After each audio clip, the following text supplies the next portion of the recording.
my sound? Do I sound good? Or should Yeah, I you get some sound headphones? fine. Hmm. Because, we went upgrade. It's been a minute, Andre, since we Vibelytical. I know, right? Uh, Yeah, I've been in transition. And you've been in you, transition too. Into I life have after been. into life after degrees. I mean, I'm just saying.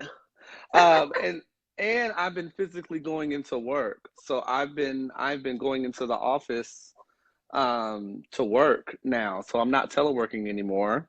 So that's been a change for me too. Um,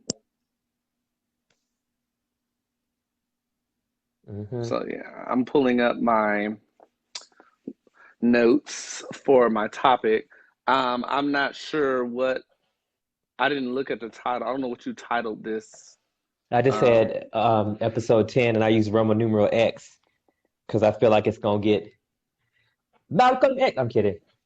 so even though I look like a bum and you're in that very nice shirt, we still color coordinated. See? And so I got to give a little bit of with that being said, so I'm wearing this shirt tonight in celebration of my grandfather's life, uh, which was a very reflective day for me yesterday. I wasn't able to go to Hawaii considering COVID-19 and a 14-day quarantine. And Hawaii, I think they're either locked down again or going back into lockdown. Uh, so I'm wearing this shirt in honor of him, and this was also a ring that he left me back with the bling bling on the side, Come on, you know. Ring. And it's red jade. And he liked rings and boots, and he was a construction worker, owned his own business called Doral Construction. It's posted on my Facebook if anybody cared to check it out. And the reason why I say that is because like Shay, my husband, was never able to meet him. He didn't get a chance to meet him, but as we watched, he said he felt like he knew him. And I would say this too, that death hits different when that person lived a wonderful, blessed life, and they made a difference to other people. And so not only did I get to enjoy him, but he was enjoyed by everyone. And because he, built things with his hands, he left things behind for people to remember him by.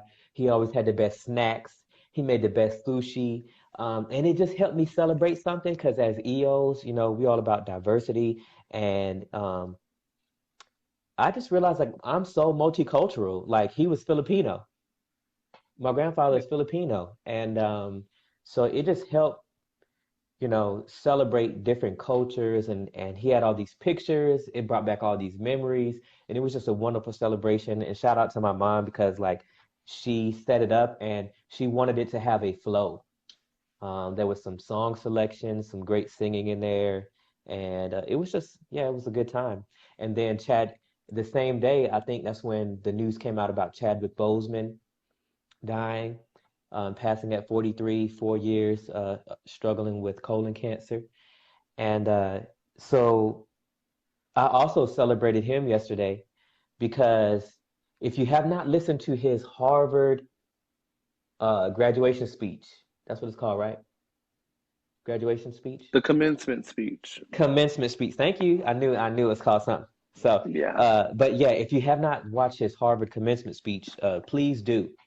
And it will give you something to celebrate because we're all about uplifting and edifying here at Vibelytical. And so if you go and you watch his speech, it'll help you connect, particularly when he talked about Muhammad Ali and that speech that that conversation that he had with Muhammad Ali where he had his fists up and he talked about connecting with your purpose you know so clearly, and I'll say this and shut up, but clearly like he was working and doing these things, movies like he Black Panther was one of the most highest grossing Marvel movies or movies period. I don't The know. the highest Marvel movie. Okay, the highest Marvel movie, and so he was working and he killed it. He It killed the surpassed role. Avengers, I think, or something like that. Because Avengers was Okay, the number the one, and top. then honey. Yeah. The Black Panther came through and snatched wigs.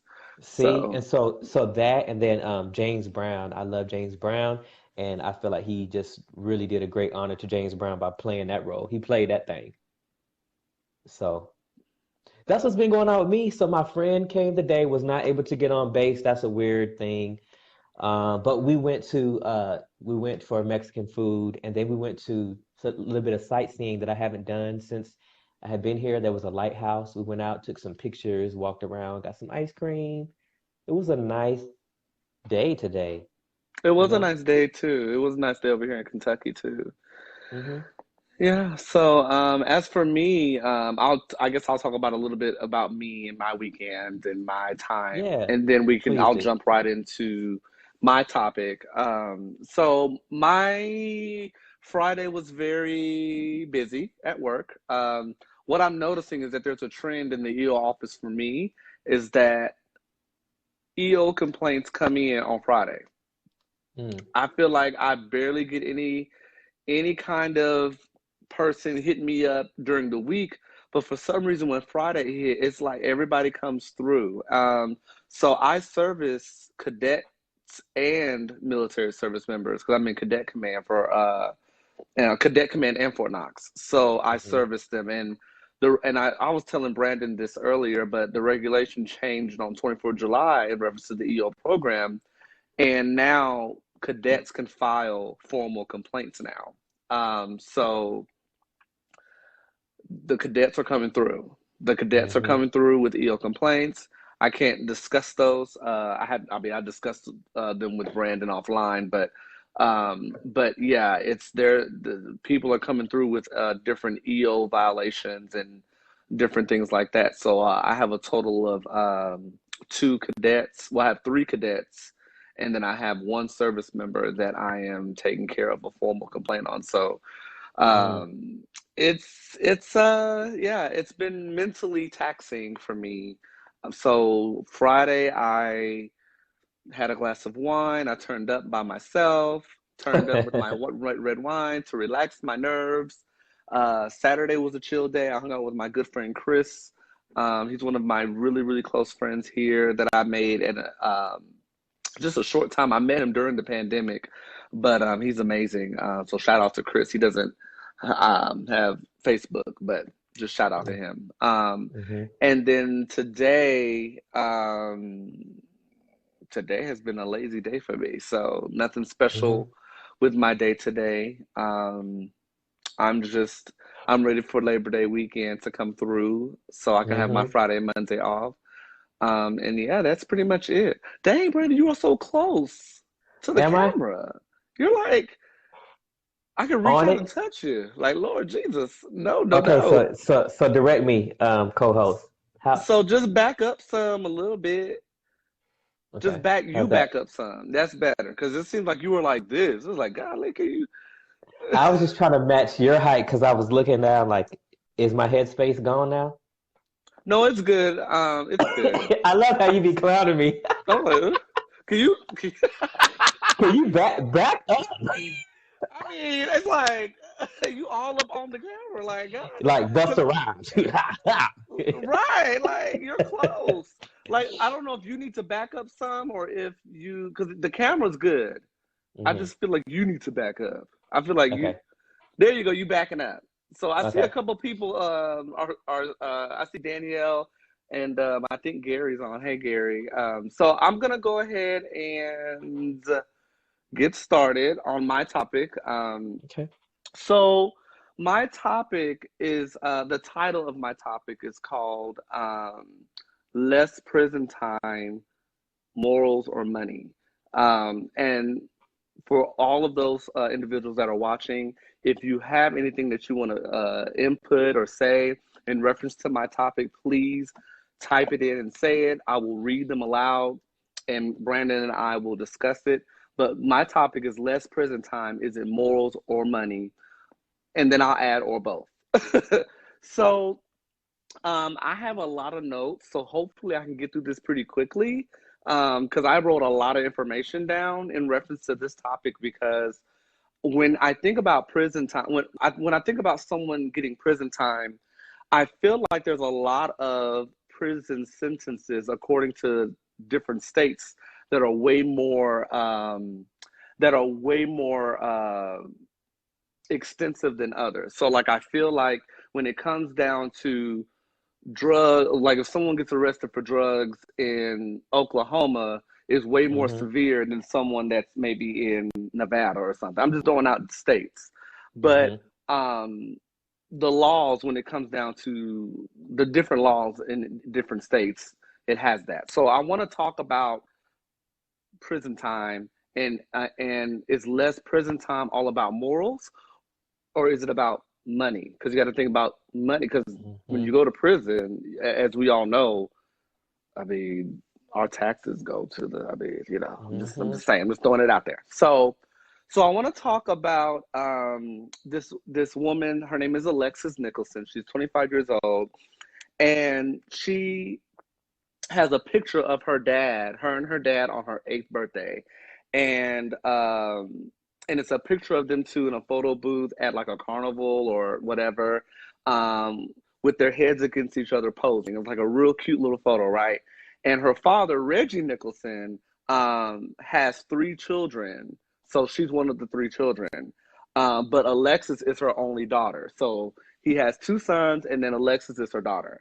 Mm-hmm. Um, well, back when she was 8 years old, at her 8th birthday party, after the carnival, they had a part. Well, they had the party. They had the carnival and then the party. So they went to the Okay. carnival, celebrated their birthday, and then took it to the house. And her dad was arrested. Mm. Um, and he was just 25 years old back then. So he was 25 years old when he got arrested. Um, and I'll go into what happened. So while they were at the carnival, the alarm to his house went off, right? And the police went there to check out what was going on. So the alarm went off in the house. The police went to go check it out. Reggie and the family were not home when the alarm went off. So the police showed up, and once Reggie got there, his door was left wide open. So like Mm. so he kind of pulled in kind of around the same time the cops did. So like almost simultaneously, like almost Mm-hmm. together. So pulled in, um, and he told the cops to go in and check what's going on, because he's like, I'm not going in the house. Like, we're not going in the house if somebody in there trying to get us. You know what I mean? So he told the police to go Mm-hmm. in there and check. Well, when he told the police officers to go in and check, the police ran into a shoebox and found a gun, drugs, and money inside. Okay. And that apparently they're saying that it belonged to Reggie, but they arrested Reggie because of it. So there were Mm. drugs, a gun, and money inside of this shoebox. So in this shoebox, you all, they found 635 grams of crack cocaine, which is equivalent to 2 soda cans. Mm. They found over a pound of, which is a little over a pound. Um, and in the state of Oklahoma, that's considered trafficking. Mm. And this happened in 2003. So this happened in 2003. Okay. So, so he was arrested for that. So, Mm-hmm. so I kind of want to go over some information that I looked up in reference to this in the state of Oklahoma. So Mm-hmm. two drug convictions and a trafficking conviction, that equates to life in prison in Oklahoma. Mm. So that's why I wanted to bring up earlier about, like, okay, we're talking about Mm. drugs here. Mm-hmm. We're not talking about somebody killing somebody or murdering Mm-hmm. someone or whatever. We're talking about just drugs. So he was told by the prosecutor that they could give him 1,000,000 years. Now, I know that sounds Mm. very like weird and sounds like Mm-hmm. almost like unreal, but I'm literally going off of the interview that Reggie had with, because this is my research. So the prosecutor told him that they can give him 1,000,000 years, right? And but the Mm-hmm. jury, now this is in the state of Oklahoma, y'all. The jury added 1,650 years to his already existing life sentence, you all. Now I just had to pause because I'm sitting there like, Mm. So the prosecutor said that they could give him 1,000,000 years. Then you're telling me that the jury went ahead and said, oh, 1,650 as well. Mm. So even though he didn't do anything violent. So when we think about violent crimes, when we think about crimes where you are endangering somebody's life, none of that Yeah. happened. Mm-hmm. So now this sentence was out during the time that Democrats and Republicans were trying to top one another with how tough they could be on crime. So especially on drugs and in Mm-hmm. particular crack. So back in this time, who was the, I want to say George Bush was the president at the Mm-hmm. time. So this was the time where they were trying to. At this time, it was a Republican in office, so the Democrat. All these folks were like, all these different. The two parties were like trying to like make Mm-hmm.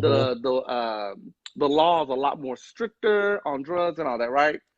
Okay. So let's fast forward. After 17 years behind bars, this February, so before the pandemic hit, 17 years, Reggie was able to go to a hearing to be considered to be released from prison one day, Mm. right? So even when he Mm-hmm. thought that it could never happen, he Mm. always maintained a positive attitude towards it, Okay. right? So Reggie was able to have a hearing because lawmakers said that they might have went too far, not only with Reggie, but with others that were convicted of similar crimes. So Mm. like I said, interrupt me, anyone, interrupt me if you want to, but isn't that astounding that it took this long for now lawmakers to be like, maybe we was a little too harsh on some Yeah. of these crimes that were committed, right? So Mm-hmm. for years now I'm pegging Oklahoma. So if you're from Oklahoma, I'm very sorry, but I'm giving information in reference to Oklahoma. So do not take offense to it, but I'm putting information in reference to Oklahoma. My grandmother was from Oklahoma. Mm. So for years, Oklahoma has put more people in prison per capita than any other state in the United States. Mm. It's deep, right? So Mm-hmm. in my mind, it may be partially about morals, but more about money. So I'm gonna discuss COVID-19 in a little bit because I'm gonna tie it into COVID-19. And when it Mm-hmm. comes to funding, when it comes to money and all that, right? So Glenn Blake is a public defender in Oklahoma, right? And he was able to speak. Okay, Kitty. Oh, the I cat's got a like, co-host, I want to right? hear the information, and I want to see what's going on. I love it so Yeah. much. I can't wait to like visit your cats and visit you. So anyway, Glenn Blake is a public defender, and he was able to speak on, and he's looking at me like, okay, what you talk about? He Right. was able to speak on the sentence concerning Reggie to the board, right? Mm-hmm. And it Mm-hmm. lasted only 6 minutes, y'all, like 6 minutes. And they voted yes on him getting released instead of doing life in prison. So that's celebratory right there. So this Yeah. happened in February of this year. Okay. So Glenn Blake, the public defender, will be asking the parole board to be shortening other sentences as well, because Mm-hmm. apparently he has 19 other cases in Oklahoma that kind of Mm. coincide to what Reggie went through, right? Mm-hmm. So I'm gonna talk to you all about Glenn Blake. So Glenn Blake is a Caucasian. Oh, so Reggie is a black man. I wanted to make sure I put races in there. Reggie's a black Okay. man. Okay, Reggie, Okay. Alexis, black folks. Okay, Mm-hmm. now Glenn Blake is white, Caucasian. Mm-hmm. Glenn Blake is from Tulsa, Oklahoma, and he has done 2 years in prison in the past. Okay. He was in prison for drug trafficking, and he had a drug trafficking charge when he was an employment lawyer. So he was actually an employment lawyer when he was charged for drugs. So Mm. he's he had the same charge basically as Reggie, and he had meth on him. Mm. So, right, meth. He was sentenced to 6 years in prison.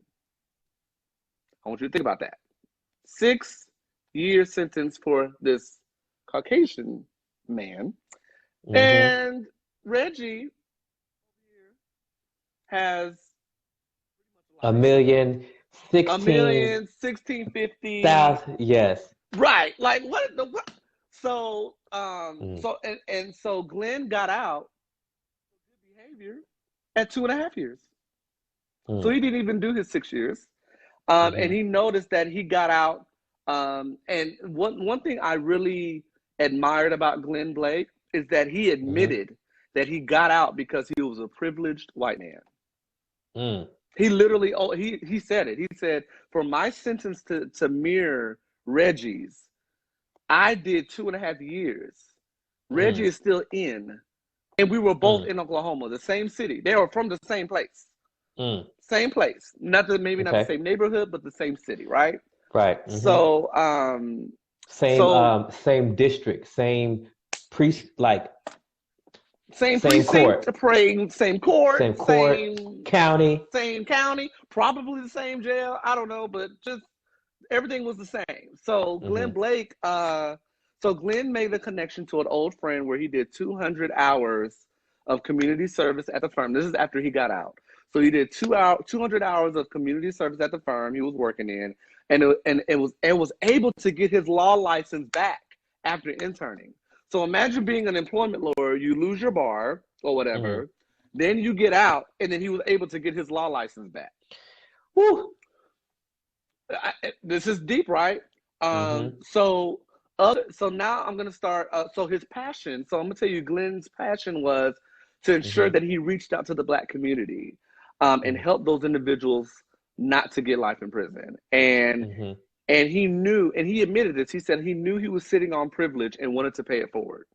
And Mm. I thought that was powerful because I'm like, wow, Mhm. it's just an amazing feeling to know that um, there are Americans now that are saying, you know what, I'm gonna pay it Mhm. forward. Like I got to use the privilege that I have Yeah. for the Black community because, Shay is watching. hey Thank you, Shay. Shay. Love you, Shay. Love you, boo. Oh, okay. That's Brandon's husband. For those of you who don't know, um, so um, so now I'm going to go into another thing. So other prisons. So I'm going to talk about other prisons. So other Mhm. prisons across the U.S. have released inmates because of COVID-19. Mhm. Okay, and I'm pretty sure most of you all know that, right? Yep. If you were caught with drugs or you stole something, and you die in prison because of COVID, that is not a fair sentence. Mhm.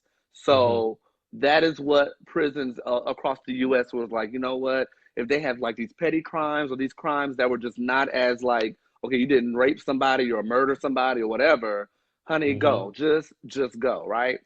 So the pandemic has also slowed things down with getting Reggie out of prison, though, nonetheless. Mhm. So in Mhm. February was when the whole thing happened in February, right?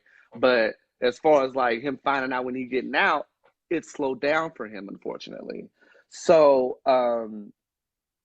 so the U.S. had laws that were created so that between the 70s and 90s, you all, it was easy to get into prison, right?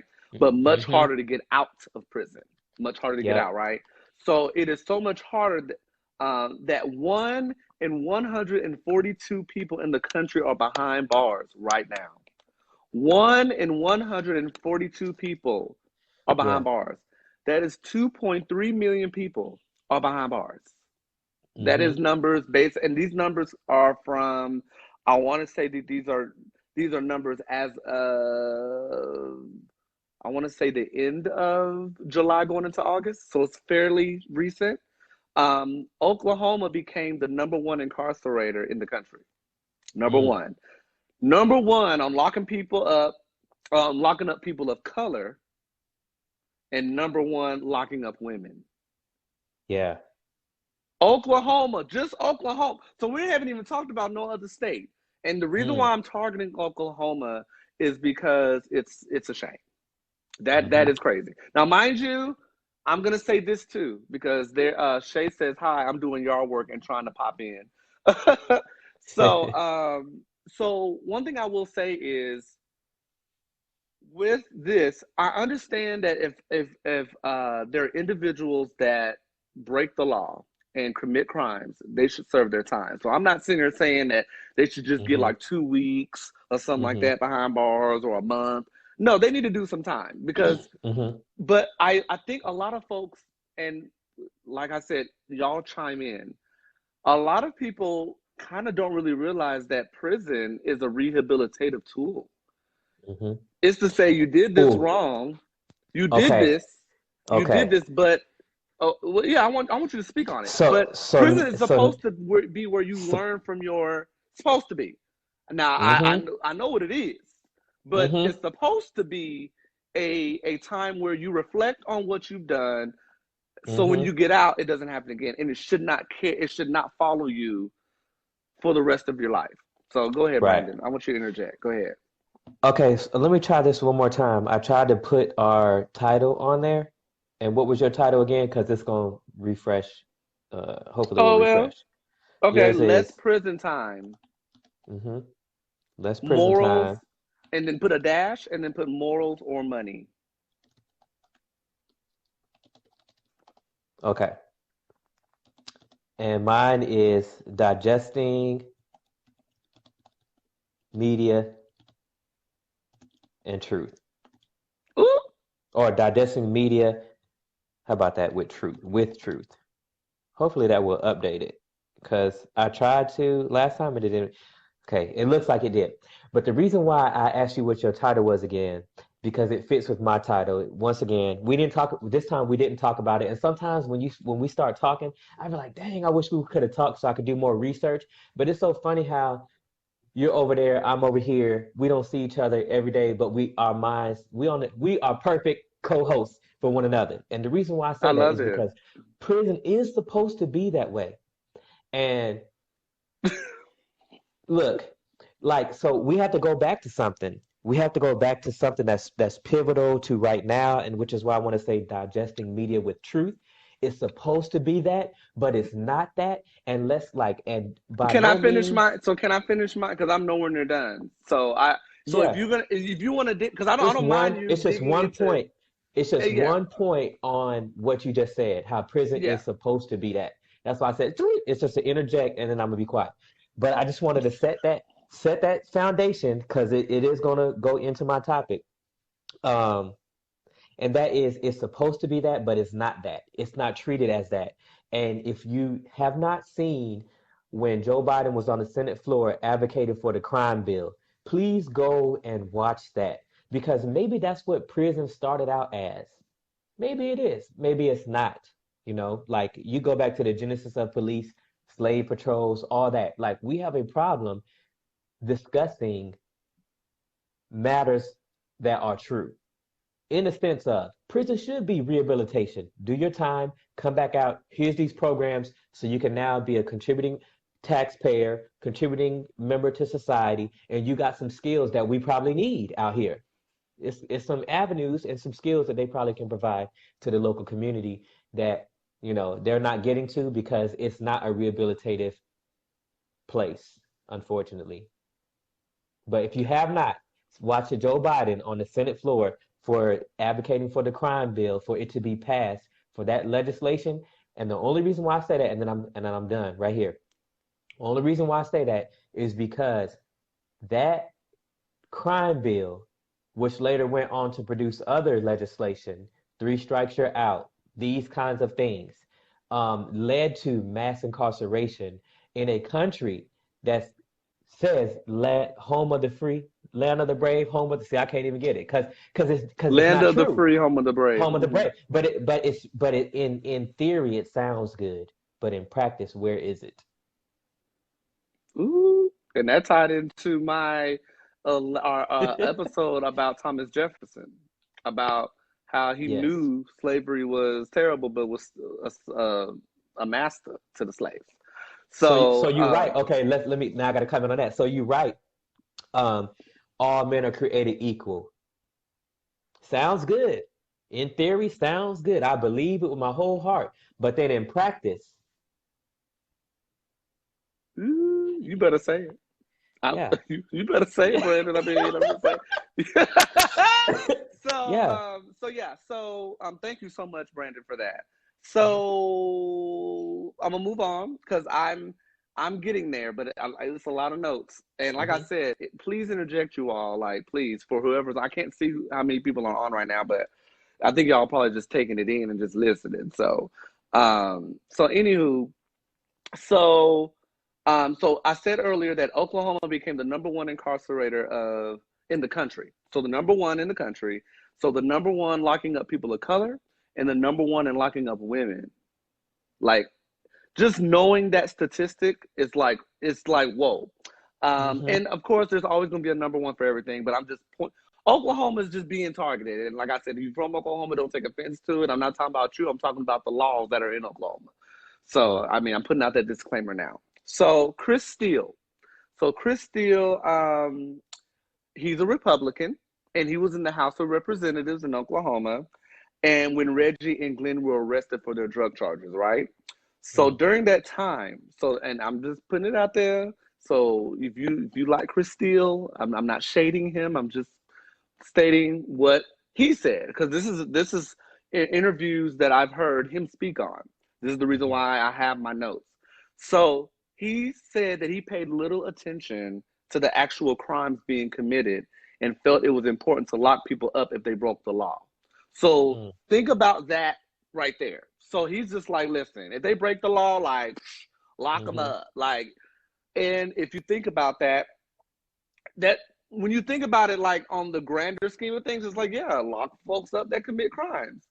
But the missing piece was that he wasn't seeing that lawmakers were lengthening sentences, but he approved them. He approved those lengthened sentences. So the sentences that were those small, the drug crimes, petty crimes, I don't know if he just didn't read it because he was just relying on the lawmakers and saying, okay, this is what it is. He may have known the generic information of what was in there, but not the fine print. You know how, and I'm guilty of that. I'll be looking at the main stuff, but not even reading the fine print, like the stuff that really will let you know what's in that law. He was approving them, right? So, but in 2008, Chris was put in charge of the state's budget. Yeah, the budget, right? So during that time, Chris Steele, he realized that spending for corrections had become the second fastest growing expenditure. Wow. So he was like, wait a minute. So for Chris, he noticed that based on him being a Republican, that core values, grace, mercy, and forgiveness were what they stood for, which was why he ran for the position. But based on what has happened with prison sentences and for drugs in particular, he noticed that it was based on retribution and punishment, and he decided to delve into prison reform from that moment. So for him, he's like, okay, the Republican Party is about, and this is him talking, he's like, we're about core values, we're about grace, we're about mercy, we're about forgiveness, but Lord, these sentences are like incredibly too long. So I want to look into this.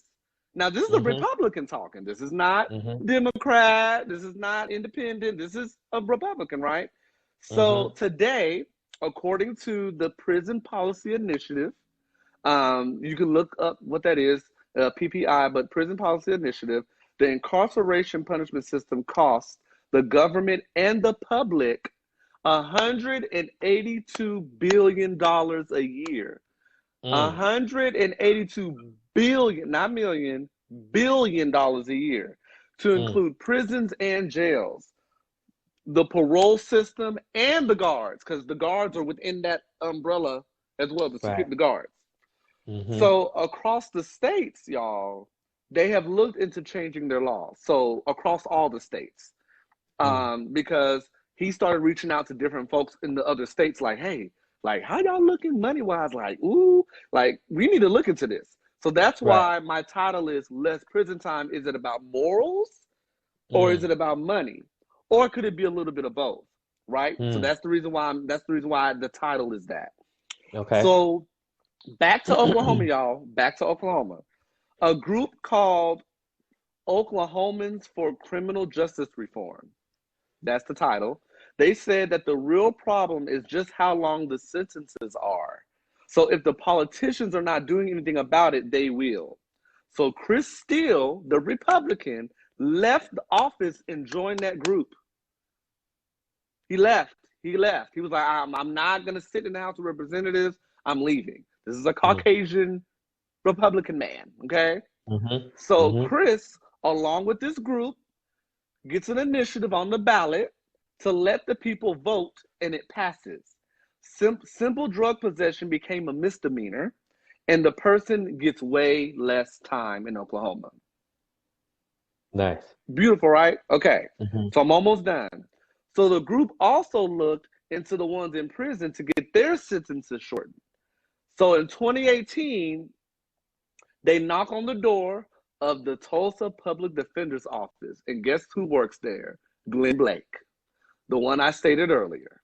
Mm. Glenn Blake works there, but he joins forces with the group as well. So Glenn Blake, the one that knows about Reggie's case, knows about all this stuff, has Mm. linked up with Chris Steele, who's the Republican, and they Hmm. join forces. So Glenn and the other law students show up to the prison and they talk to the drug inmates in the Okay. prison, right? And there were 50 of them in the room, right? That the parole board could not say no to, right? So 30 of them got approved by Mary Fallin. Mary Fallin was the former governor, and she signed them all. But these releases got popular, right? So these releases got popular, and the legislature expanded on it. So Mm. Kevin Stitt is the current governor of Oklahoma. He ordered a mass release, you all, and had 462 people walk out of prison early. Mm. And it took Mm. Oklahoma from being the number one incarcerator to number 3. So when it comes to money, it saved them $12 million. Mm. So those 462 people that got out early saved them $12 million. So we got to look, because that's why I say I'm thinking like my mind is like a spider. It's like bam, like a spider web, like privatized prisons. Who was making that $12 million they saved? Somebody was making that at some point and more with the legalization of privatized prisons. And it's funny that this is your topic because I was just reading and looking at police officers who quit because of the quotas. Mm-hmm. Because there's these quotas for arrests, there's these quotas for tickets, traffic violations. There's quotas for these things, which it was a short video. I don't know if it was an NYPD police officer or not, but he was wearing an NYPD police officer shirt, and basically he was like, he said, with his New York accent, he was like, it doesn't matter if there's good police officers or not because there's quotas. He was like, and at the end of the day, if I don't fulfill these quotas, then I, am out of a job. And he was like, when I try to speak up, or when any of us try to speak up about something that we think is wrong, they try to demote us or fire us because you messing with their money. And so when we look at this right here, it's the like, maybe this is why people started to say defund the police. Um, But we really need to do away with qualified immunity. I feel like that's mad important first if we want to do anything about, Breonna Taylor. yes, say her name. If we want to do anything, Breonna Taylor. if we want to do anything about these people being senselessly murdered by the police and being prosecuted and facing jail time for it, the same people who scream in law and order, we need to do away with qualified immunity, and privatized prisons should not be a thing. Like if we had enough money, Andre, we can invest in prisons and get dividends from people being locked up. Does that make sense by any means? So now take that same idea to police quotas. Does that make sense by any means? Or is that a temptation slash motivator slash moneymaker for people to then go out and give traffic violations?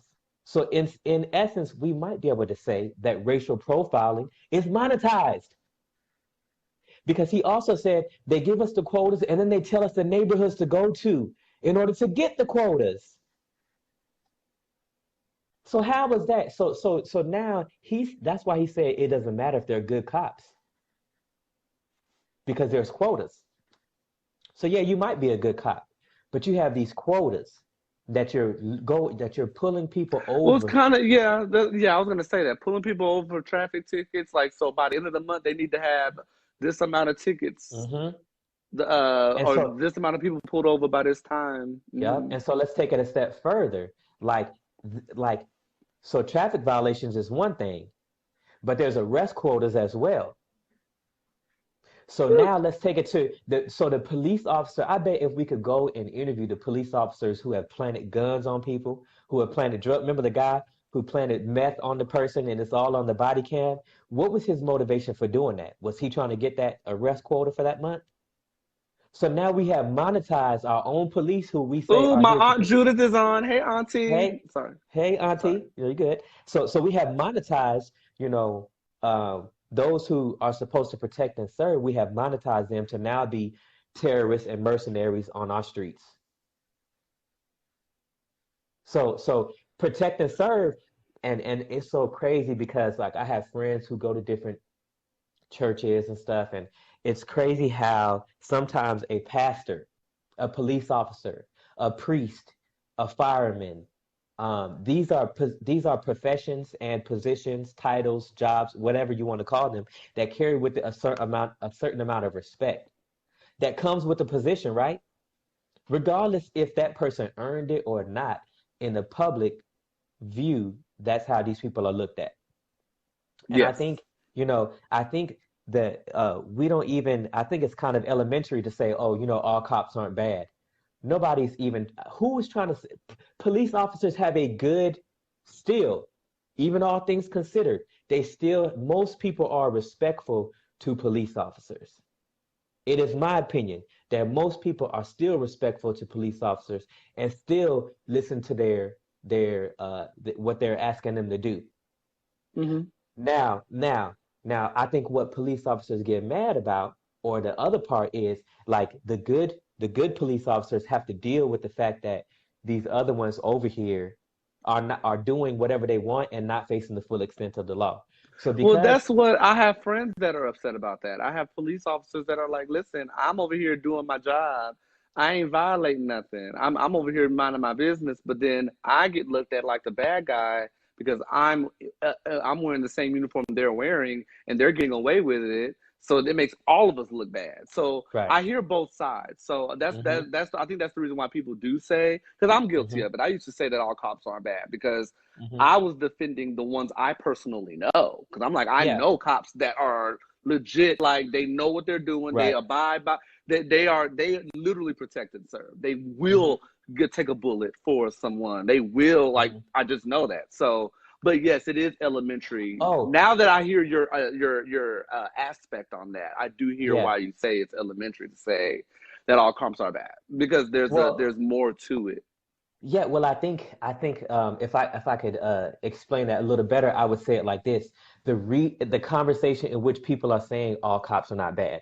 Like I don't have a problem Oh with yeah, all lives. I don't say it. Yeah, I get it. I get it. Yeah, I like get it. I don't have a problem with people who say all lives matter. Yes, they do. But all lives matter is not antagonistic to Black Lives Matter, and Black Lives Matter is not antagonistic to all lives matter. I think that I think when I hear, not when you say it, but I'm just, we for the people, we vibing, we uplifting and edifying. When I hear people say all cops are not bad, to me, if I'm talking about the fact that qualified immunity exists, like I am not even trying to paint a picture that all cops are bad. You get what I'm saying? Like, No, but like somebody else would assume that. Somebody else would you, be like, "Oh, so what you trying to say?" Like that is like, yes. and it's like, okay, you ain't got to roll your neck at me. Like, don't do that. So I Yes. get it. So Hmm. I have a few more notes because I want to Okay, go hear ahead. what y'all have to Hmm. say. And Auntie, please, if you want to say something too, because she's on. And Um, Anthony, my soldier friend is on. Don't say nothing crazy, cause But hey, go ahead, chime in, please. so I want to finish I only have three more good points to make. So New York, Connecticut, Vermont, Alaska, and New Jersey are doing much better at reducing their prison population. They've cut them by 30%. Mm, So after Oklahoma did their thing, it started spreading to those other states: New York, Connecticut, Vermont, Alaska, and New Jersey. mm, So in order for Oklahoma, you all, to be in the national average, they would have to release 12,000 people from prison. mm, But they have only released 1,000. They've mm, only released 1,000. So all in all, mm, prison time for crimes that are now considered misdemeanors could both be morally and monetarily good for the United States. Mm, It took many years for politicians to truly see how prison reform is important, regardless to their political views.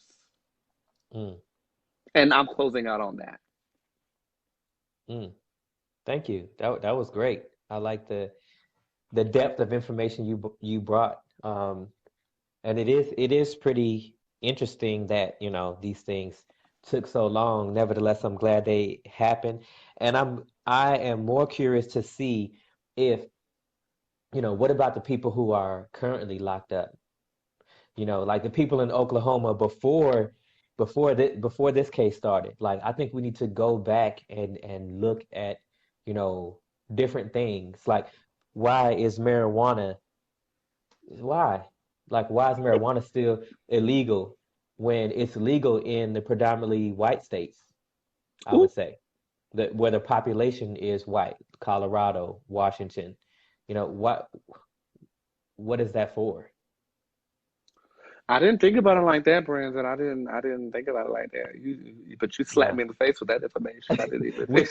which Kamala Harris is now in favor of legalizing marijuana. I think it's about time. That has come up in this administration as well, and I want to say I can't remember Obama administration, but I remember they were talking about it when Jeff Sessions was the Attorney Mm-hmm, General. They were talking mm-hmm. about like you know lessening or taking it off the what's that called? The Schedule 3, Model 3, what's that called? I forget the word sometimes, but Level 3, they were talking about removing marijuana, making it legal, and I think it should be legal. Um, it should. With the with the Yeah. with the prison thing and the sentencing, I Yeah, I want to think. know how you feel about that because, like, me giving you those numbers, it even Hmm. shocked me just finding that information. Like 12,000. In order for Oklahoma to be in the national average, they would have to release Hmm. 12,000 people, and they've only released 1,000. Yeah, So yeah, there's still more people in Oklahoma that probably need to go home, but they right. still in there. So Hmm. I was just like, Yes, ooh, and I that's and a, I think I would like to know if any of those prisons in Oklahoma are privatized. I'm gonna go look that up now. I'm yeah. gonna go Please look tell up. me, yeah, Yeah, and I could or I tell could us. probably come back and report it on the next one. Anthony said people in prison for longer than 6 months have a high risk of running inside jobs that make them extend their time due to new charges. So even if they entered on a simple drug charge, they end up staying for assault or whatnot, gangs.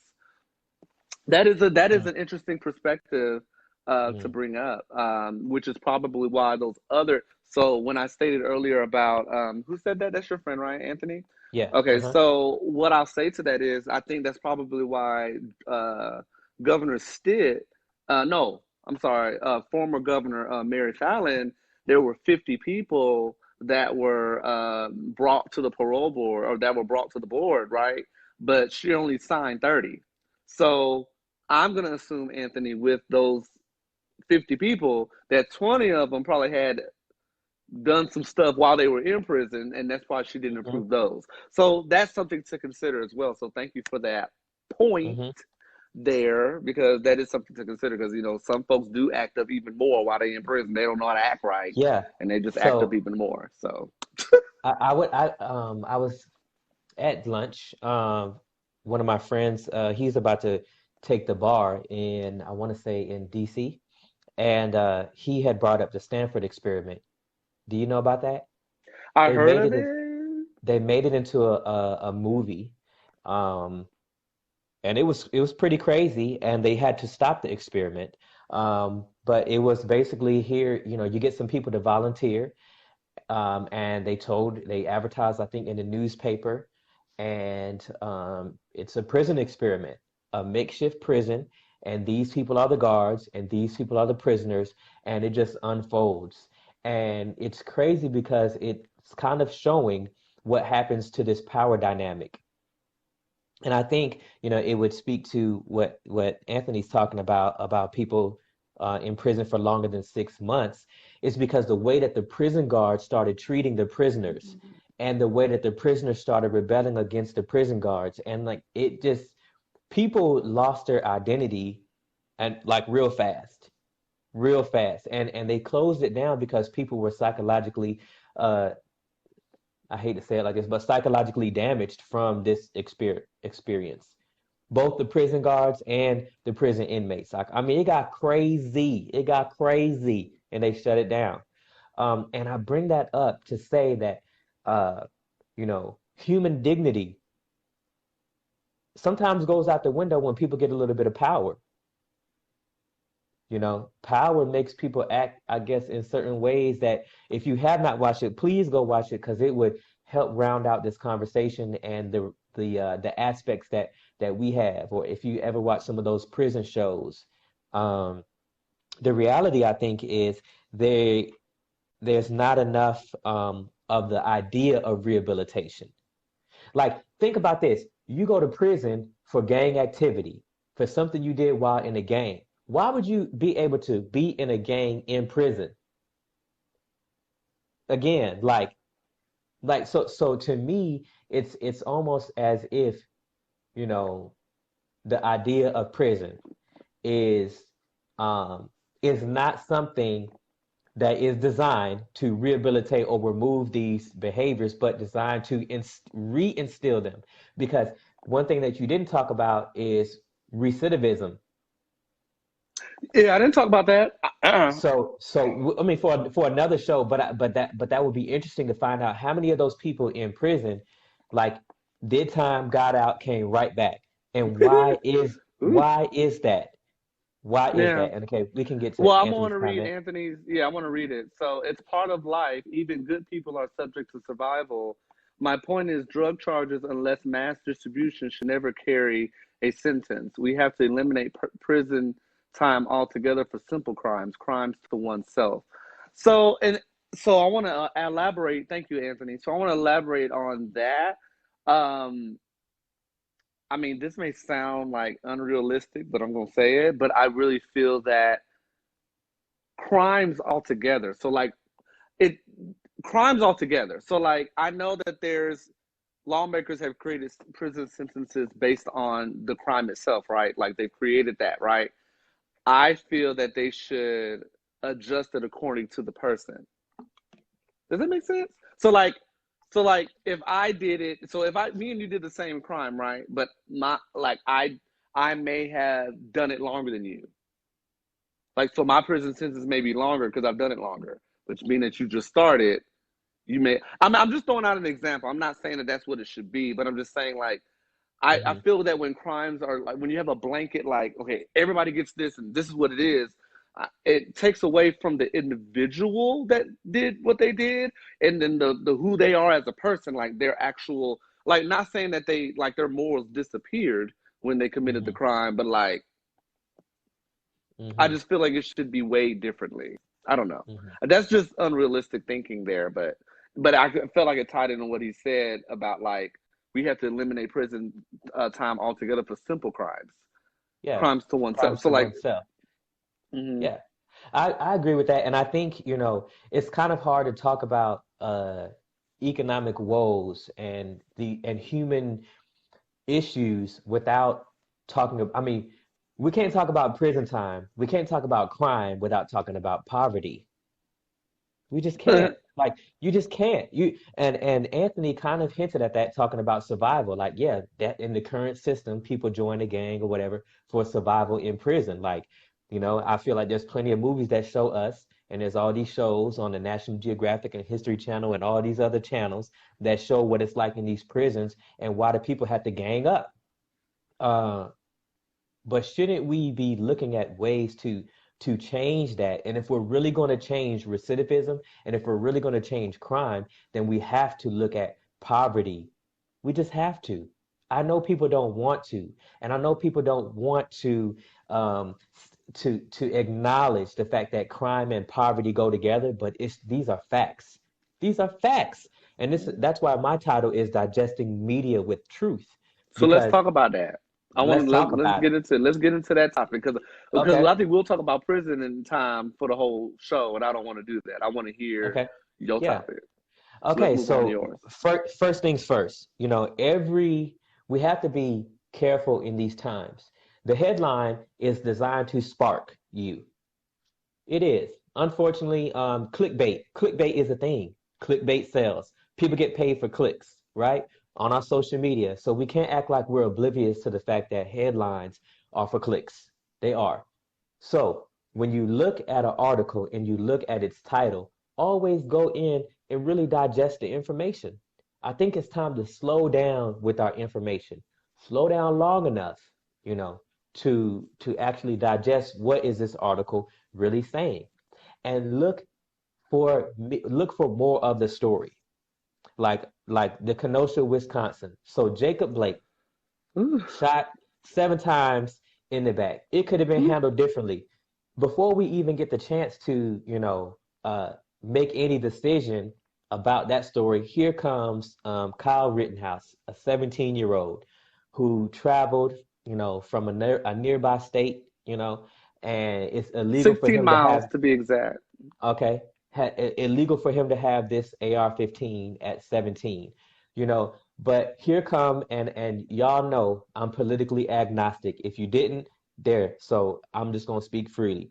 Now, the Republican conservatives, self-titled Republican conservatives, like Ann Coulter says she want this young man to be her president, you know. Wait, hmm that's what Encounter said. Oh, Christians have raised over a Christian site has raised over $100,000 for this kid. Now, I'm not even gonna get down to the facts of what's right and wrong in this story because I'm talking about digesting media with truth. And I'm so people determine their own truths, right? But the way you digest the information will lead you to the truth. This is what I believe. And so when I look at this story, it's kind of like when a black person is killed by the police, what's the first thing that happens, Andre? George Floyd, what's the first thing that happens? Lord Jesus. I don't even want to. Lord Jesus. It is such a The sensitive first topic. I'm just like, okay, so oh, the Lord. okay, so the first thing that happens is that they bring up the fact that this person had a criminal record. Yeah. Now tie that back into all let's go all the way back to the Joe Biden Senate floor speech. We don't care about these people. We don't care if society didn't give them a chance. Those are his exact words. We don't care if society didn't give them a chance. They need to be locked up. We don't care about rehabilitation. Go look up his speech. No, So I now saw we it. I saw it. I okay, so saw it. so for those who haven't, please go look it up. And so it all plays a role into how they want us to digest the media to where nothing changes. You determine who they is. But I'm just saying they want us to digest this media to where nothing changes. And it's like, so when Kyle Rittenhouse, he's 17 years old and he got bodies on his hands now. And there is immediate defense of him. Just look at the timeline before the whole story is out. It's immediate defense of him that he was in self-defense. I saw that. There's no possible way that they could have been trying to disarm him so they didn't shoot nobody else. Then then this is what makes matters worse. Then they bring up the people he killed. They bring up their rap sheet. Like people are rejoicing. I'm on some army, I'm on some different groups on Facebook because I digest all information. I digest media. You know I do, Andre, right? Like I'm Mm-hmm. gonna listen to the conservatives. I'm gonna listen to the conservatives who've been calling for civil war and a race war for a long time. People like Ben Shapiro. I told you, I said I put episode X because I was going. So what's up, Rico? Uh, Bennett, I know him from a long time ago. But when I look at what's happening, it's like they want you to only digest what they want you to digest. But you have to go and get the whole story. 17 years old. It's illegal. How did he get that gun? First of all, why was he there? So he was going there to protect property.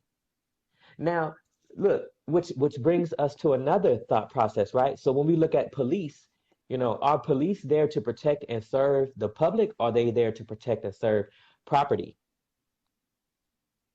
It could depend on where it's at and what's going on. Uh, But we've seen multiple times where in our history, and like, see, that's why we got to digest media with truth. And we most often have to look at our past to see where we are now. Tulsa, Oklahoma, riots.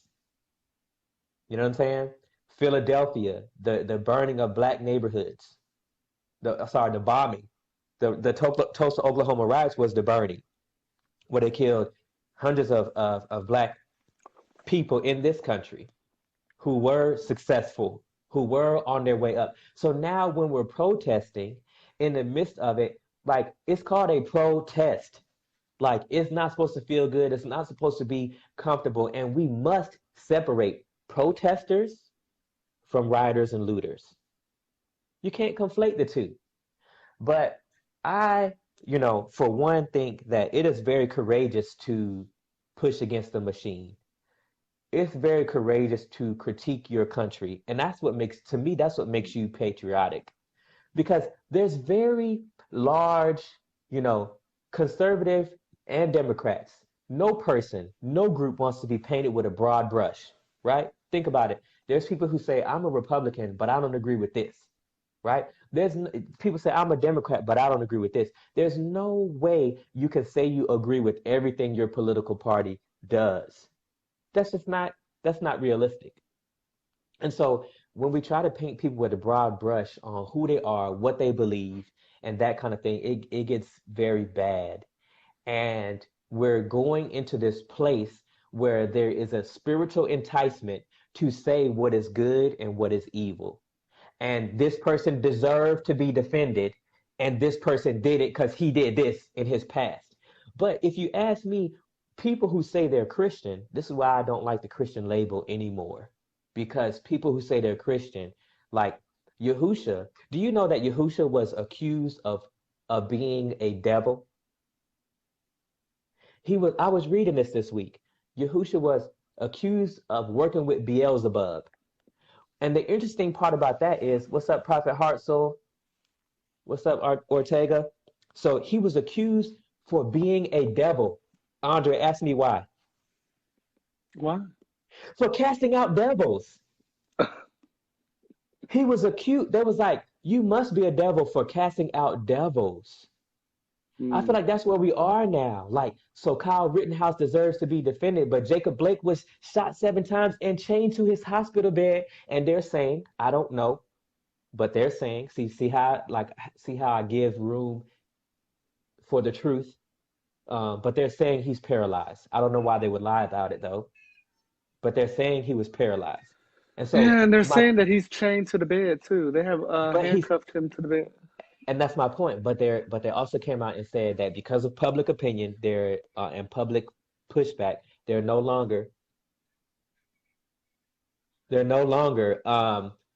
chained to the bed. What's up, Arthur Chapman? Okay, good.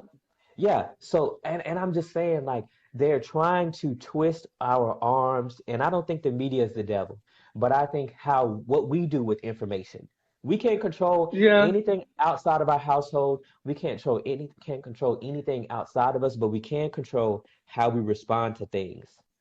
And if we're going to call ourselves Christians, if we're going to call ourselves humans, if we're going to call ourselves, our neighbors and our brothers keepers, we're brothers, we're fathers, we're mothers, we're sisters, we're aunts, we're uncles, we have relatives. How can we love them but not love God's creation? How can we defend this person? So yeah, that person may have been, that person might be a sex offender, but did he deserve, or did she deserve to die? We don't know what they were doing there, like a human life has been lost, but there's an awakening to politicize and see, because what people don't realize is the next step is thinking of that person like as your enemy, but that person did do nothing to you. We don't know the circumstances surrounding this person being a sex offender. You know what I'm saying? Like we act as if our criminal justice system has not falsely imprisoned people all the time. Mm-hmm. When Obama was in office, I felt like literally, and even still to this day, I feel like every month people are being released from prison. There was a guy who just did 44 years, falsely in prison, a black gentleman. And So that's why a lot of people throw shade at Kim Kardashian, but Kim Kardashian's over here doing stuff. yeah, Over here and trying to get, I mean, hmm you can talk yeah, about her all you want to, but Kim hmm Kardashian doing her thing with getting folks out for and for the innocence and for like the petty crimes and stuff like that yeah, where they've been in for too yes, long. So yes. And I think the powers that be want this to remain a black and white thing. As long as police brutality is a group of black people saying something about it, it's all good. And you and I know, and hopefully the people who will watch this know that everyone is protesting. Americans are protesting. I'm happy to see that the NBA, are Arthur said standing hey to up. you. Arthur said hey to you. Yeah, I say hey to him back. What's up, man? Oh, Um, but I think it's time to really take a look at what's being said and sit with it. And don't just go with what the masses are saying. Because even Fox News will switch it up and tell the truth sometimes, you know? which is yeah, which is kind of Even is Chris Wallace, interesting.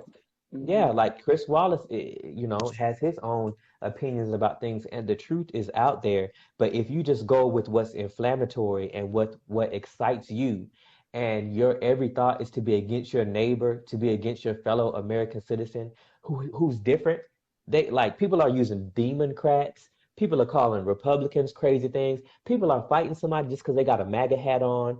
People are, trying to say Black Lives Matter is a terrorist group. Like, are you serious? And what is crazy to me is that people can't even understand that the protest is for you too.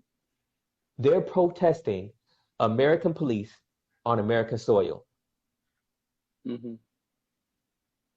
right? They're not Hmm. protesting, they're Hmm. protesting American police on American soil, and that's how you digest media with the truth. Like you repeat it in your head. You don't go to sleep and allow that, like we're looking at screens right now. You don't go to sleep and allow the screen to download into you, but you take what the screen is saying and you ask yourself, what do I feel about that? What do I think about that? What has my experience been? And what has my experience? And this is why you need friends who came from different areas in you. This is why you need Yeah. diverse friends. This is why you need diverse group. This is why you need to have the conversations that help open your eyes, to someone else's experience. Because there's a lot of people right now who listen to the media that suits them.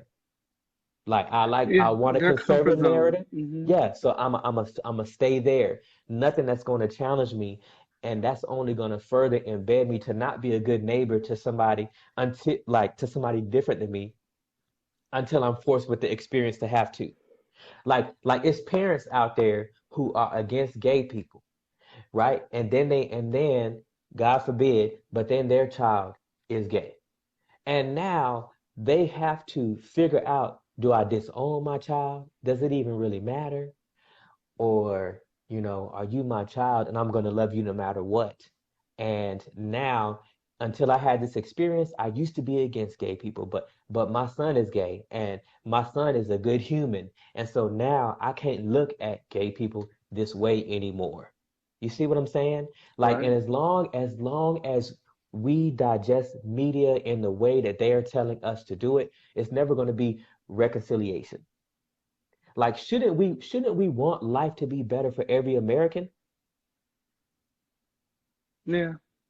But how can life be better for every American when we got more people locked up than any other country per capita hundreds of times? Like what are we doing? When I saw 2.3 million people are locked up right now, I'm like, that's a lot of people. And I'm not Yes. saying that those 2.3 million people should not have been locked up, or majority of those 2.3 million people shouldn't have been locked up, but that is like, whoa. Um, In a I situation like then add it in, right? Like mhm. this is how you properly digest that. Now add in that there's quotas, that there's arrest quotas. Now add in that there's privatized prisons. So can you physically fix your mouth, your lips, your mind, your heart to say that those people should be locked up, considering these other things now? That's how you digest the media with truth, by adding in the facts that fill up that bowl.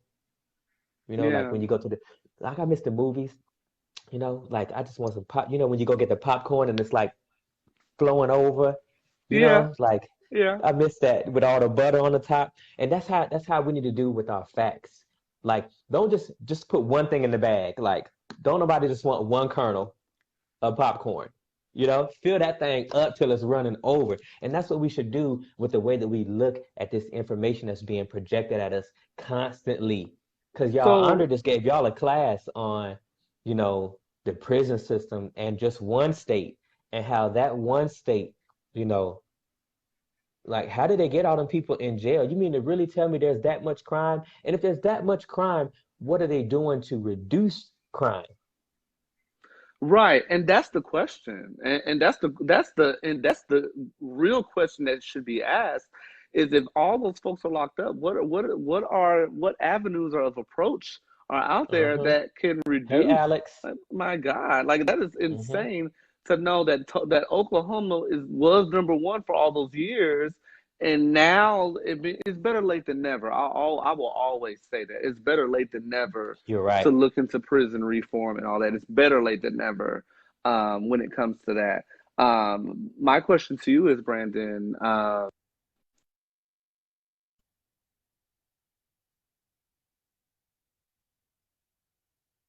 Uh-oh, you froze.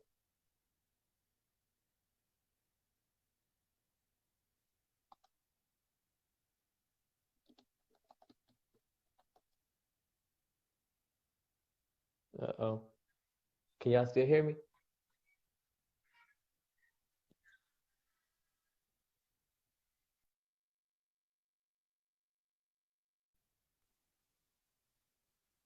Uh-oh, gotta bring him back.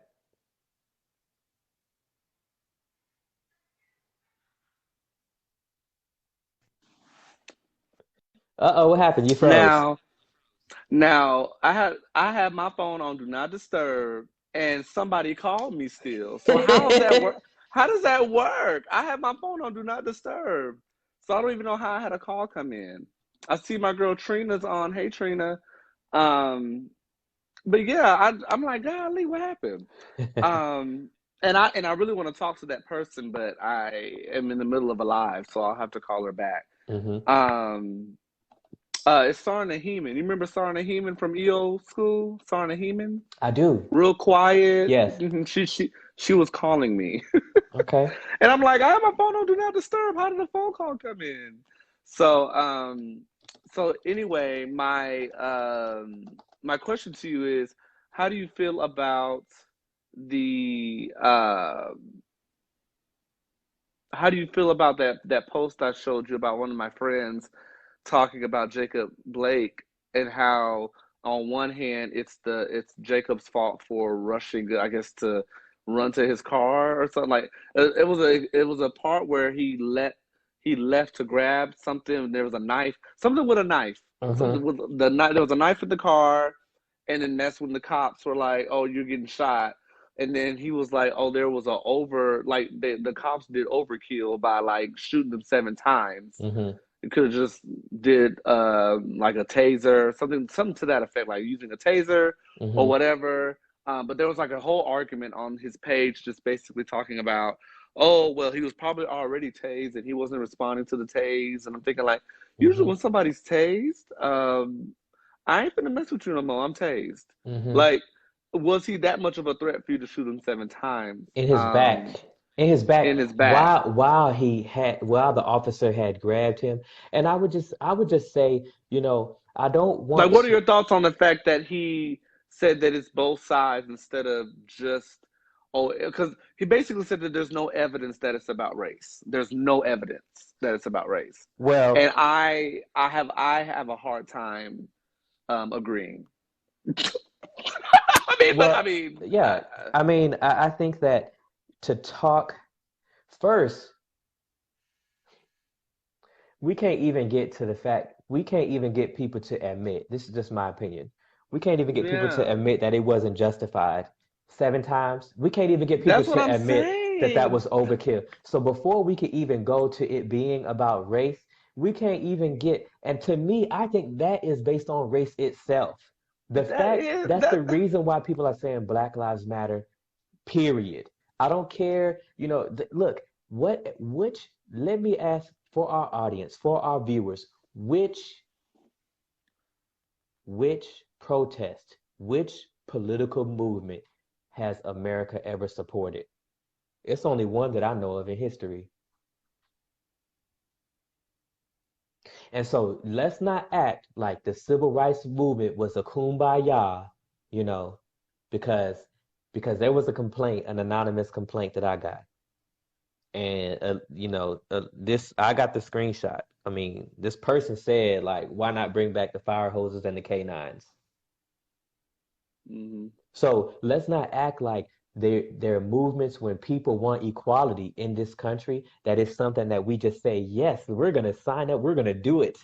And like you said before, Andre, it's already written. Remember, I was like, there has to be some type of legislation. And you said it. You said it for our audience. You said it on this show multiple times. There's already something. There's already something that says we're all created equal. But in reality, that's not it. And if we can't get people to admit that that was overkill and that this person did not need to be shot 7 times, then how can And I we? think that's the part that got me. So the part that got me in his post in particular, and I have much love to him. I'm not even gonna Hmm. say his name because I have a lot of respect for him. Hmm. But what got me was I'm thinking like kind of basically what you said. Like, can we admit that that was overkill? So we're still gonna. It's like he's somewhat justified, even though it was overkill. It shouldn't have Hmm. been overkill, but it's like no, no, no. Him being shot said, regardless to what that 7 shots.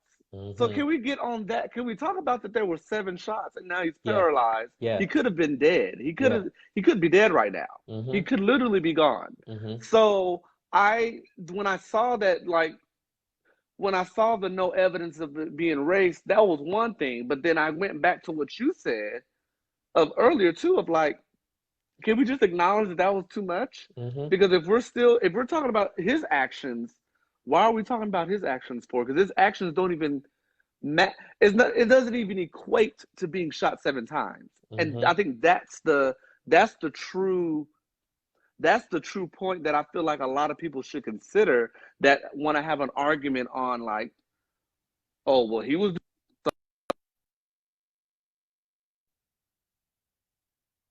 Uh-oh. You froze again, Andre.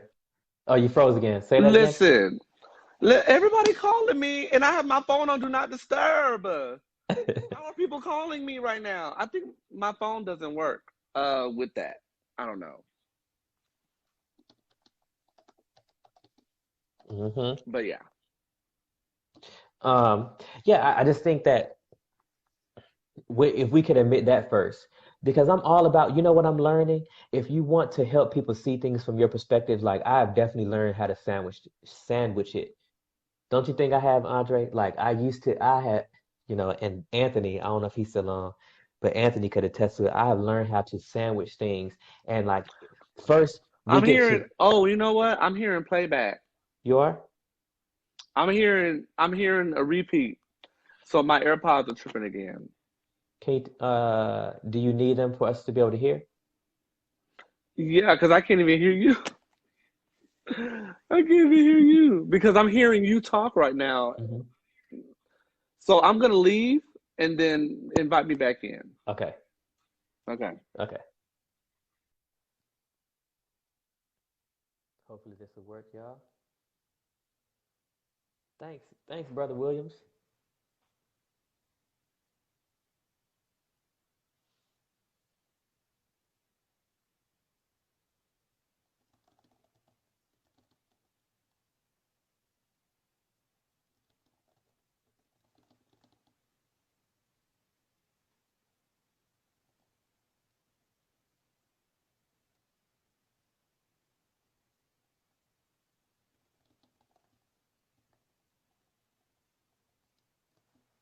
Let's see.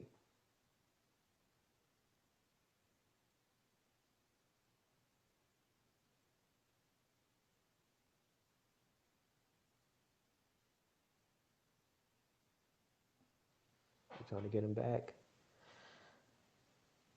Um,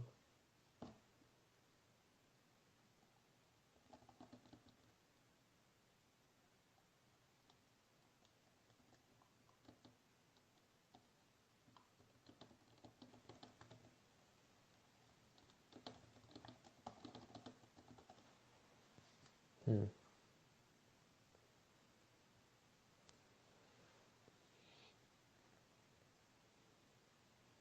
Okay, so let's see.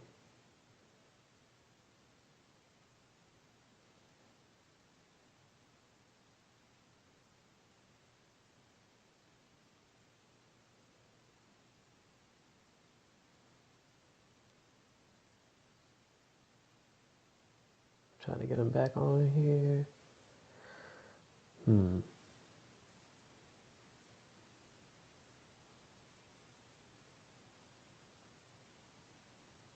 I don't even see him online anymore.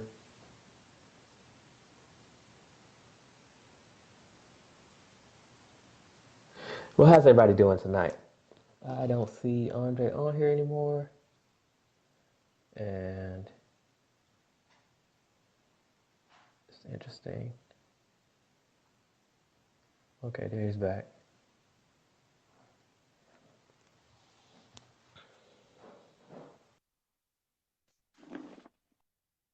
Boom, there he is. Okay. Is Lord it working now? Jesus. Yes, everything's Okay, good cool. now. Okay. See, So, look, you got them on.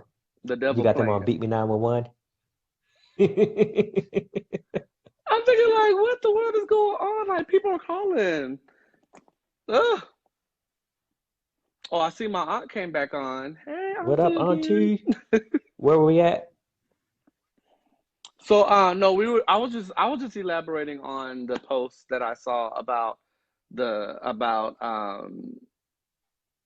his viewpoints on like, oh well, he played a part in him being shot, Hmm. period. But then the cops overreacted. So I'm thinking like, so you're not gonna just blatantly see as a human Right. being, doesn't matter what the Yes. race is, that he got shot 7 times. I think that's the part that gets me more than the Hmm. race thing. But I pointed out race because I'm Yeah. thinking like, I think you are, I think I understand why you pointed out race because we've seen people, we've seen officers exercise great restraint, being chased by, people, white men who were armed. We've seen greater restraint, mm, and they're still alive, and they just happen to be white. And so to ask, an officer shot this person 7 times to ask if that was overkill, I don't think it's unreasonable. And if we can't get to that, if we can't establish that, then I don't think we don't have a foundation that we can build on. Essentially, you're saying he should have been shot 7 times, potentially losing his life. Essentially, that's what they're saying. This is why I'm saying, that's why my topic is digesting. but they'll say that they're not saying that. They're gonna tell you that they're just trying to see it from all angles and be like, oh, we're trying to see it from a different point of view. It's not always about race and all Well, this that's why I stuff, say and that's that's what that's they'll why I say. say, can we get to the place where we can say shooting someone 7 times at point blank range is overkill? I mean, like it could have turned into a police chase. I mean, maybe it wouldn't have. Like, was there any de-escalation? What's the facts of the story? And that's the other problem, digesting media with truth. Why do the police take so long to come out with the facts? Does it really take that long to do an investigation, or are you using that cool off period that police officers have to get their story straight? You know what I'm Hmm. saying? Like, are you trying to hide and change and twist information? You know, like I think it was the first. See, sometimes I be getting my facts mixed up, but I think the first press conference for George Floyd, that guy went up there. I forget what his position was, but he said that nobody had like died on the scene, that somebody was just apprehended. You know what I mean? Like twisting the facts when we all saw everything on video. We saw his lifeless body be loaded up on that stretcher. You know what I'm saying? So how they're trying to change what we have seen, heard with our own two eyes, and then tell us you didn't see that. You're just being emotional. Emotions don't matter. Facts matter. But whose facts matter? Like if you watch the DNC and um, the RNC was a bit interesting. And when I listen to conservatives, I feel like they're saying it's only if you believe like them are you patriotic. Only if you think like them are you a person who loves your country. Like if you protest police brutality by kneeling, you're disrespecting the flag. Like how does that how see what they're see? That's the powers that be who don't want nothing to change, who are happy with the way things are. So I would ask that person, are you okay with police brutality then? Yeah, well, just don't protest it that way. Well, you just don't want to face the facts then. You don't want to face the facts that police brutality exists. And it happens to white people too. 20, Tony Tampa or Tempa 2016. If you don't know about him, look him up. A white man in Dallas, Texas, who died this nearly about the same way. That's something Shay says. He's so country from Alabama. Nearly about the same way George Floyd died. That was on his back. And just like somebody when they're dying, you know what I'm saying, their mental faculties ain't there. They start saying crazy stuff. And these police officers laughed about it. So before anybody want to come up to me talking about there's good police officers, what do you think about them first? What do you think about them first? Should they be locked up? Because I feel like people are playing games and now it's getting serious. It's been serious, but now it's getting more serious because people are losing their lives over this. People are losing their lives. Like, what about like I respect human life, and what about the fact that like Kyle Rittenhouse could go to jail? He could go to jail for murder. He probably would. I mean, he should. I think he should. But what about the fact that somebody said something that made him feel like that was the right thing to do? This is why I'm trying to drive home the point that we have to digest the media with truth. Because if we get on here and we lie, like conservatives, probably for the last 5 years, you can Google it right now. Ben Shapiro calling for civil war. Alex Jones, some of these other conservative radio talk hosts have been calling for civil war in America on American streets for a while. And it's like, I believe in free speech. Okay, say what you want, but when what you say has ramifications of people losing their lives and influencing young people to take up arms, go to a city and maybe he didn't go there to kill protesters, but that's what happened. Why was he there? Why did he feel the need? I need to take up arms for what? Did he go down there to protect people from the police? The police are the ones who are, what's up, Clifton? We were in the army together at Fort Knox. We go way, way back. Okay, to the Fort Yeah, Knox when I days. was in the that's when I was in the cab. We were some specs in the cab. um, Okay, but yeah, specs. like I just think that, these things really need to be looked at, and I want to impress upon people to digest the media with truth because it's all around you. The reason why you have to digest the media with truth is because even if you're not political, your friends are, your parents are, somebody around you is, and we can't be on the sidelines anymore when it comes to justice. Like you as a human being, if you believe in justice, grace, and mercy, like if you call yourself a believer in the Most High, then don't be like the Pharisees. Yahusha, I feel like he cussed at them in that day. He called them Mm-hmm. covered tombs of decay. He said, "Y'all so worried about the outside of the cup. Look here. I got a prop. Y'all so worried about the outside of the cup. Look, Andre. Y'all so worried about the outside of the cup Yep. and you wash the outside and make sure it's clean, but you don't do nothing. Look, it got wax in it. But you don't make sure the inside is clean. So these people are so worried about what stuff looks like that we can't be like that. We can't reject grace and mercy that we have freely received Right. and call us believers. You know, Christ said, look, don't even come to, if you have an art with your brother, don't even come to the altar. Leave your offering at the altar. Go to your brother, make it right, then come back. But yet, still today, the church can be silent on racial injustices. And the church, we got pastors calling out social justice warriors. So you want to mock this person who believes in humanity, who believes that people deserve grace and mercy, who believes that, you know what, why is recidivism so high? Why, maybe we can't even have the conversation about defunding the police because before we can get there, can we all agree that qualified immunity is wrong? This why I'm gonna run for office someday because I feel like we could craft the conversations in which they will not be debatable. And that, well, I mean, I honestly feel that politicians are supposed to be designed to Right. do that. But they're not.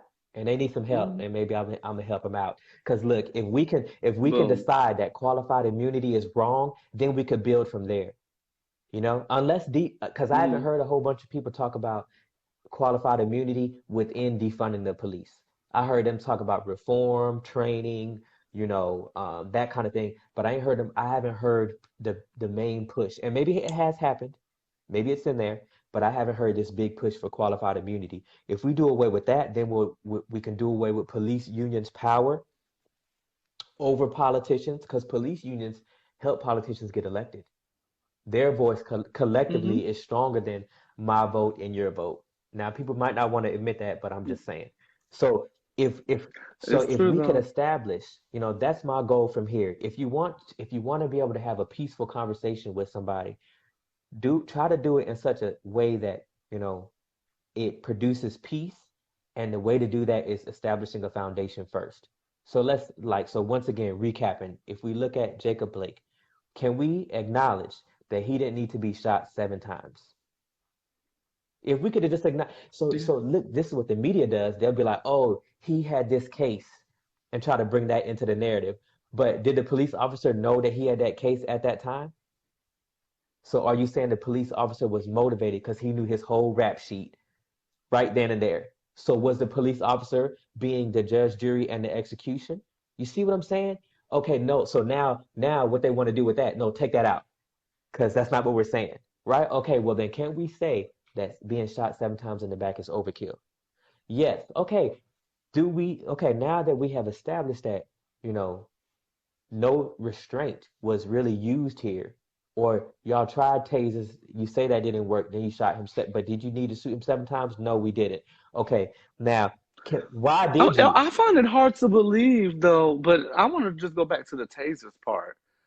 So I heard that he was tased. I'm just not everybody takes a taser. I see Elder Kenny's on. Hey, What's up, Elder Elder Kenny. Kenny? Um, I know that I what okay. So back to tasers. So I know everybody handles tasers differently. Some people don't react to them Mm-hmm. as strongly as others, like when they're hit with a taser. But I know that from what I have Mm-hmm. seen, tasers are effective. Right. I don't. They're Yeah. very effective. Like, listen, you tase me one time, I am listening Locked to up. whatever you want me to do. Go to sleep. Right, like whatever you need me to do, I'm done. So I'm Mm-hmm. like, shooting them. Period. I feel is a Yeah. lot, if Mm-hmm. anything. But then tasing, like, your average person is not going to give you any pushback when you tase Mm. them. So I'm just trying to wrap my mind Mm-hmm. around 7 times, but why shoot him Mm-hmm. anyway? Agreed. Did he have a gun too? Agreed. So see, Did he have a gun and pointed it? Did he point a gun at the police see, officer? and that's and So it's that's like, what did that and that's what I'm happen? talking about, and that's how we start at a place where we can start at the most basic foundation and then build upon. Because what they want to do Hmm. is they want you to respond like this, the person who disagrees with you, and then nobody listen to one another because we just but Nobody's but listening. meanwhile, No. this continues to keep happening to Black Americans. So I can't understand how anybody does not understand why Black Lives Matter exists. I cannot understand why anybody doesn't understand why people are protesting. I mean, how many more names, I mean, how many more people need to die before Americans acknowledge, like, on all sides? You know what I'm saying? Till every American acknowledges that this is an American problem. It's not a black and white problem. It's not a black and police problem. It's a policing in America problem. And it's been that way for a And while.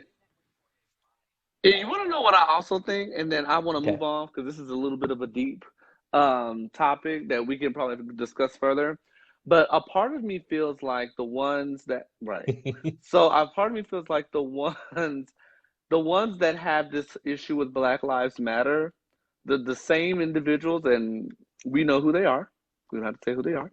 The same ones that have an, I'm talking about that we Hmm. know. Not, I mean, I don't care about the ones that we don't know, but the ones that we do Hmm. know that have an issue with Black Lives Matter, how will it feel when it's, and I'm not speaking it on us, but when it's someone like me or you, where they know us and something happens to us, where they Mm, know it doesn't our character's not even not even in question mm, because y'all know my character. So does it have to take you knowing somebody personally for you to open your mm, eyes, or should your eyes open sooner than that? mm, And that's what I've been thinking about that over the last like few weeks. Like, wow, there's so many people that have an issue with Black Lives Matter. I have an issue when people discuss race. But what if something were to happen to me? Would you change your thought process mm, then? Because I'm now you know me mm, personally now. So so, and you know my rap sheet, mm. okay? If we want to talk about rap sheets, you know that I ain't got nothing on my records. I'm clean as a whistle, honey Yeah, bun. So you know what yeah. I mean? So it's like, does it have to take you knowing somebody that is a minority or knowing someone Mm, that's African American for you to be like, oh, mm, well, okay, maybe I understand why people are saying Black Lives Matter mm, because somebody that I know personally is affected. So kind of like with COVID-19, where these people are not wearing their mask. That's another. There is a episode which is maybe the next one where I'm going to be talking about COVID-19 with okay. masks. But there's people that are not wearing masks the right way. I was in the store today. People got their masks down here, face all out, their mask where the nose is exposed. I'm thinking like, so Hmm. like what's going on? And I'm talking about everybody. I'm not targeting a race. This multiple different Hmm. people not wearing the mask correctly. So um the does it have to take someone in your family being affected with COVID-19 for you to Yeah, wake up? You're being inconsiderate of yeah. others that have their mask on, that's trying to protect themselves. You're just careless Hmm. with it. Regardless to the percentage of folks that were affected, regardless to because there is a percentage and it's still low, it's still relatively low. But it doesn't Hmm. matter. There's COVID-19 is still Right. around. So and it just grinds my gears when I see the Hmm. carelessness of individuals that don't want to put it on Hmm. properly, um, and they're like not caring. But no, they start to care when their aunt has been Yep. diagnosed with it, or when their father Yep. got hit with it, or when their best friend got hit with it. Now they're like, ooh, well, let me. It shouldn't have had to Right. take you knowing somebody for you to get it Hmm. right with how to wear that mask and when to wear the Yeah. mask. It shouldn't have to take that. Yeah. So that's a whole nother conversation because I do want to talk about masks in future Okay. episodes. I think you're absolutely right. And that's exactly what I'm talking about when I say digesting the media with truth. Because there's a lot of media out there that will say that a mask doesn't do anything, and people have videos and this and that. And then there's a lot of information out there that says that masks do help. And I think, when it comes to digesting the media with truth, I think it's important, right? Some of these people be calling themselves believers, but yet, and the scripture talks about obey the laws of the land, but you don't want to obey that one. And then, like, you know, Well, they say that's not a law because it's not a okay, law. So their argument, yeah, I'm just telling you, their argument is like, oh, it's you're not right. law. They're just making it strongly Hmm. recommended.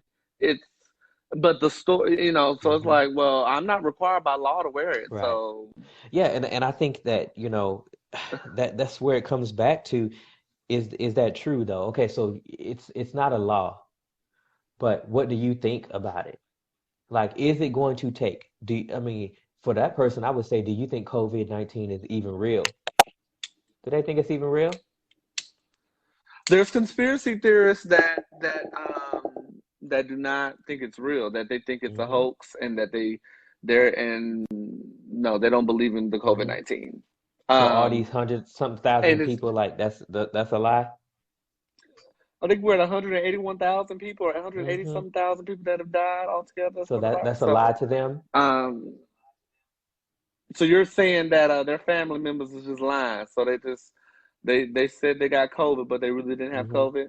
Okay, and I don't know. That's a whole nother conversation there as But well. it's But one that sort of ties in. I'm not saying we gotta have it now, but it's a good one because it kind of ties into exactly what I'm saying, like digest the media with truth, and who determines what's true or not. Like that's another thing. What's your foundation of truth? And I think one of the easiest ways to know if you have the truth is, does it motivate you to love? That's how you know. That's the mhm, tester. Does it motivate you to love people? If it motivates you to love God's creation, it's the truth. If it does not motivate you to love God's creation, it probably ain't true. And that's the greatest commandment that Yahusha, when he was asked, okay, like what's the greatest commandment though? People always want to test stuff. What's the greatest commandment though? He said to love the Lord your God with all your heart, soul, and mind, and to love your neighbor as yourself. And the second is like unto the first. They both here. And on those two things fulfill mhm. all the laws and the prophets. So if you love God and you love his creation, you there. That's it. That's your only requirement. Not to tell gay people they're going to hell, not to, Kim Barrel Kim said it. Barrow. I'm sorry, I'm putting Kim Kim Barrow, Barrow. Kim Burrell, Kim Barrow. Yeah, like that is your job as a believer. You know what I'm saying? And last I checked, the Mhm. scripture says Satan is the accuser of the saints. So if all you doing is accusing people, and accusing believers, then you might be on the wrong team. And so I just think, to Ooh, you may be on the wrong, the wrong genre of music. I'm sorry, I'm just throwing Kim Burrell under the bus.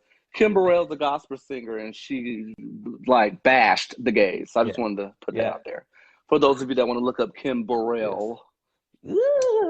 So I'm sorry, So she can sing her face off, yes. but she's a hypocrite. But anyway, Yeah, and I just think, I really just, in wrapping it up, I really think it's time to um, have the conversation with people who are different than you, hmm digest the media with truth, figure it out. And I think the best way to start digesting the media with truth is to ask your friends who are involved. You know what I'm saying? Like I hmm love other cultures, and like when Islamic Jihad, I started hearing that, like the wars, and they were like, this is jihad. And I asked, I had a friend from Jordan, and I asked him, like, okay, what is jihad?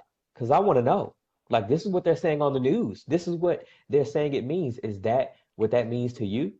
Is you kind of coming to blow, do I need to not come to, let me know when I need to not come to the gym. I'm kidding.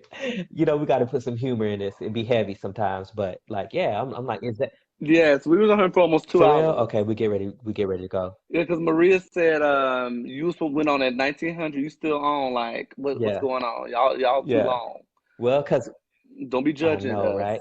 We be in here. We be in here going Help in, helping the and people. that's why I had to make sure I ate dinner. Well, I had to make sure I ate dinner Hmm. beforehand because I'm like, I already know I'm gonna not eat dinner if I'm going on Yeah. live with you. Like I gotta eat before because we get to Hmm. talking and you get deep on us. You become Prophet Island in the Right. I middle can't I of the can't help session. it. So Yeah. Okay. And the you last know. thing, for real, the last thing that I have, so you don't need to ask me if I got any more closing comments because I will go or more.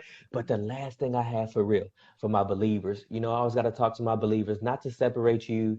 It is for everyone. So if you can believe it, receive it, achieve it, whatever, if you can accept what I'm about to say, look, Daniel Yeah. chapter 7, verse 25, it says, and he, talking about Satan, will wear out the saints of the Most High. If you're wondering about what time it is, not just time for the show to end, but if you're wondering about what time it is, that's what time it is. Like we are in like Satan is trying to keep us in a perpetual state of incapacitation, through shock and awe, through murders, through police brutality, through the pandemic, and I just want to challenge people to understand that and to stay connected to those good sources. Like Andre and I, we're not close, but we try to talk. We try to talk often. We pray for one another. You know, be around people who are positive, who can uplift you and also help you digest this truth. Because these conversations are being had, and we can have them from a place of truth where it'll produce something, or we can have it from a place of lies, Mm-hmm. which produces stuff that we don't want: depression, anxiety, homicide. We don't want none of that. So I just had to share, prophetically speaking, like where we at. And I always want to make sure that I do that because that's the best that I can give. I'm with it. So, with that, that concludes our episode of Vibelytical. We want to thank you all for tuning in. Thank you for the comments that actually geared us to go into a deeper discussion. It always helps. I know that there's some watchers that don't say anything. That's fine. I definitely don't want to force anybody to say anything, because if you want to sit back and just watch, please do that too. We just want to ensure that we're impacting you in a way that's uplifting and edifying, as Brandon and I say. So thank you so much for tuning in. We will. So one thing that we discussed, Brandon and I discussed, is that we will probably not go on live at the same time every time on Sunday. We're actually testing out going in at different times. So like we usually go on at 3 o'clock, but then being that Brandon is now in Maryland, he knows more people there. So people have been wanting to hang out. So with that being said, and I'm not throwing Brandon under the bus, I'm just saying, but like that's what, there may be adjustments to the times that we start, just to kind of fill out how many viewers that we get and the engagement. Because the thing is that we know we get viewers after the show ends, and that's good. The content is going to be there. But it is also good, and I'm speaking more for me being the moderator, it's good that I get feedback from you all too, because I can read those comments out loud and then we can discuss those. So it is good to have the dialogue during the live for you to say something, engage, so we can have something to go off of and talk about in addition to what me and Brandon are discussing. So, but like we said, thank you so much for tuning in. We'll see you until next time. We will still be doing pop-ups as well. So we may be popping up in the middle of the week, saying hi and all that stuff. So until next time, because Brandon doesn't have anything else, I don't have nothing else, because Brandon will talk for 10 more minutes. Thank you for tuning in, y'all. Yep, One more thing? just this. Please like, share, and comment, and we will, get back to your comments. And thank you for joining us. Yes, and I need to make sure I add that. I'm glad you said it, Brandon, because I wouldn't have said, oh, please like, share, comment. Like, I wouldn't have said that. So I got to remember to say that. I see Elisa came on. My girl Elisa came on today as we're getting ready to go. But yeah, so please like, share, and comment like Brandon said. And until next time, Vibelytical will be back on your live. Be blessed. Later, Andre. All right, talk to y'all later.